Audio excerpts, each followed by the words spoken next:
सभी भाइयों को राम राम, जय हिंद। मैं आपका अपना भाई मुकेश फौजी मथुरा से। भाई, कुछ चीज़ें ऐसी हैं जो नहीं पता चल पा रही हैं गांव घर में, इसलिए मैं फिर दोबारा से ये वीडियो डाल रहा हूं। कल उत्तर प्रदेश के high court, Allahabad high court ने एक फैसला दिया है। एक आवश्यक सूचना है, इसलिए बता रहा हूं मैं आपको कि अब तक जितने SC ST एक्ट के फर्जी मुकदमे पाए गए, उनको देखते हुए कि अब जो SC ST एक्ट में मुकदमा करेगा कोई भी, किसी भी SC ST व्यक्ति और उसका गवाह, तो उनकी जांच होगी। अगर वो झूठा मुकदमा पाया जाता है तो उसके खिलाफ भी कार्रवाई की जाएगी और उस पर मुकदमा चलाया जाएगा। ये तो हुई पहली बात। अब दूसरी बात यह है कि भाई UGC एक्ट अभी सरकार ने वापस नहीं लिया है, सिर्फ और सिर्फ इस पर सुप्रीम कोर्ट ने स्टे लिया है। इसलिए इसमें भी सरकार की एक तरफा चाल है। तो आप लोग इतने ठंडे मत हो जाओ। सामाजिक संगठन पूरा जोर लगा रहे हैं, पूरी मेहनत कर रहे हैं। आप लोग भाई गांव घर में, गली मोहल्लों में, शहर में जितने भाई हैं, मेरा सबसे हाथ जोड़ के आग्रह है कि इनको आप आ नहीं सकते हो तो सोशल मीडिया पे इनका सपोर्ट करो, इनकी बात को आगे शेयर करो और ज़्यादा से ज़्यादा सब लोग कोशिश करो थोड़ा बहुत वक्त निकाल के अपने सामाजिक संगठनों का सपोर्ट करने की। तीसरी बात बताऊं, तीसरी बात यह है कि कल बिहार और मध्य प्रदेश सरकार ने एक नया नियम लागू किया है कि SC ST के जितने भी बच्चे, उनको आरक्षण तो पहले से मिला हुआ है, 30 नंबर लाएगा IIT में एडमिशन हो जाएगा, मगर अब उसका पढ़ाई लिखाई का, हॉस्टल का सारा खर्चा भी सरकार उठाएगी। उनकी नाम मात्र फीस लगती थी, चाहे वो नीट करे, चाहे वो IIT करे, चाहे IIM करे। इसलिए अब उनका सारा खर्चा सरकार वहन करेगी। देख लो कितने खुशनसीब हैं SC ST एक्ट वाले कि उनको ना पैसा देना, ना पढ़ाई करनी, बस 30 32 35 नंबर ले आओ और IIT करो, IIM करो, नीट करो, डॉक्टर, इंजीनियर, बड़े बड़े। इसलिए आप लोग जग जाओ। अब तक तो था UGC का सिर्फ मामला, अभी रिटायर PCS अलंकार द्विवेदी ने घोषणा कर दी है 7 फरवरी से दिल्ली में आंदोलन होगा और उसका पूरा सपोर्ट करना है। आप दिल्ली नहीं जा सकते हो।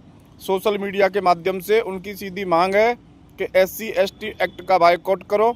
इसको जब तक समाप्त नहीं किया जाएगा, जब तक आंदोलन जारी रहेगा। UGC का, SC ST एक्ट का, आरक्षण का, अगर सरकार आरक्षण समाप्त नहीं करती है तो सामान्य वर्ग को भी आरक्षण दिया जाए पूरी तरीके से। हमें कोई ज़रूरी नहीं है कि हम सवर्ण वर्ग में ही रह के ठाकुर, ब्राह्मण, बनिया, कायस्थ अपना नाम लगाएं। हमें भी आरक्षण की ज़रूरत है, हमारे भी बच्चे हैं।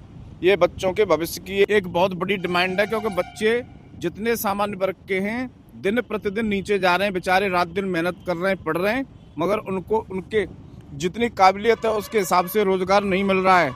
क्योंकि अब सामान्य वर्ग के रिजर्वे जो अनारक्षित सीटें होती थी, उसमें भी SC ST एक्ट और SC ST के बच्चे और BC के बच्चे भी अगर बराबर अंक लाते हैं तो उनको वो सीट दी जाएगी, सामान्य वर्ग की कट हो जाएगी। इसलिए भाई सभी से विनम्र अनुरोध है कि अपनी बात को, अपने जितने सामाजिक संगठन हैं, इनकी बात को आगे ज़्यादा से ज़्यादा सपोर्ट करो और जागरूक रहो, जगते रहो। जब तक ये हमारा तुम्हारा मामला नहीं है, ये आने वाली पीढ़ियों का मामला है। अगर आप आज नहीं जगे तो कल आपकी पीढ़ियाँ आपसे जवाब मांगेंगी, तो आपके पास में कोई जवाब नहीं होगा। और तीसरी बात बताऊं, BJP ने, RSS ने एक नई चाल खेली है। अब गांव गांव, शहर शहर हिंदू सम्मेलन करा रहे हैं। जब तक हमारी मांगें पूरी नहीं हो जाती हैं, जब तक किसी भी सामान्य वर्ग के सभी भाई बहन, जितने बच्चे बुजुर्ग, सबसे मेरा अनुरोध है, इन सबको बायकॉट करो। हिंदू सम्मेलन में किसी को जाने की जरूरत नहीं है। अभी तो कम से कम तुम्हारा वक्त आया है कि तुम्हारे लोग जागरूक हुए हैं कि अपने लिए, अपने बच्चों के लिए कुछ मांग रहे हैं। आज तक सवर्णों ने कुछ मांगा नहीं इस देश से, सिर्फ इस देश को दिया ही दिया है। इसलिए अब सब लोग जग के इन BJP और RSS के जितने कार्यक्रम हों, कोई सभा हो, कोई हिंदू सम्मेलन हो, सबको पूरी तरीके से बायकॉट करना है और इनको इनकी औकात दिखानी है।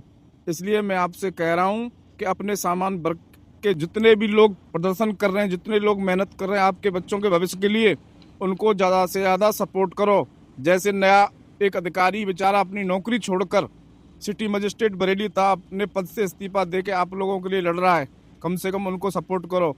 और जितने तुम्हारे नेता BJP के, जितने भी MP, MLA, मंत्री, कैबिनेट में बैठे, चाहे राज्यसभा में बैठे हैं, चाहे जिलाध्यक्ष हैं, चाहे महापौर हैं, चाहे महामंत्री हैं, इनकी लिस्ट बनाओ, इनके मुंह में दही जम गई है। मथुरा में तो हद ही कर दी, किसी भी एक बूथ अध्यक्ष तक ने विरोध नहीं किया है। इसलिए मैं आपको बार बार बता रहा हूँ, समझा रहा हूँ। मेरा तो भाई देखो, मैं आपका एक बहुत ही मामूली सा आदमी हूँ, इतना बड़ा कोई मुझे न ज्ञान है न जानकारी है, पर मैं अपने जो दिल में जो बात है मैं उसको आप लोगों के सामने रख रहा हूँ कि इन लोगों का पुरजोर विरोध करना है। आने वाले समय में इनको किसी भी चुनाव में, हमारे पास एक ही ताकत है वोट की, और कोई ताकत नहीं रहने दी सरकार ने। इसलिए अपनी वोट की ताकत से इनको इनकी औकात याद दिलानी है कि जब हमारी पीढ़ियों की बात आई तब तुम कहाँ सो रहे थे।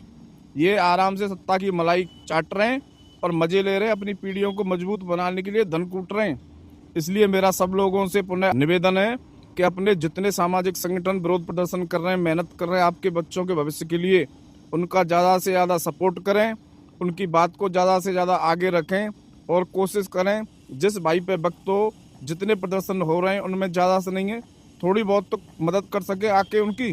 कम से कम हमारी जब रोड पे भीड़ दिखेगी तभी सरकार झुकेगी। झुकना तो सरकार को पड़ेगा। हम लोग अगर पूरे एकत्रित होकर इसका पुरजोर विरोध करेंगे तभी ये एट्रोसिटी एक्ट, आरक्षण, ये सब तभी बंद हो सकते हैं। बाकी और कोई, हम संवैधानिक कार्रवाई करते रहे पूरा 3-3 पीढ़ियां निकल जाएंगी तब भी ये बंद नहीं होंगे। इनका एक ही वो है उपाय, जो हमारे सामाजिक संगठन पूरी मेहनत कर रहे हैं, इन लोगों का साथ दो, इनके साथ जुड़ जाओ, इनके साथ में इनकी बात को आगे रखो, शेयर करो।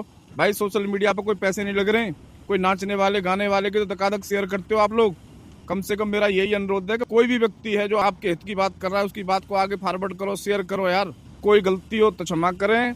आपका भाई मुकेश फौजी। राम राम, जय हिंद, जय भारत।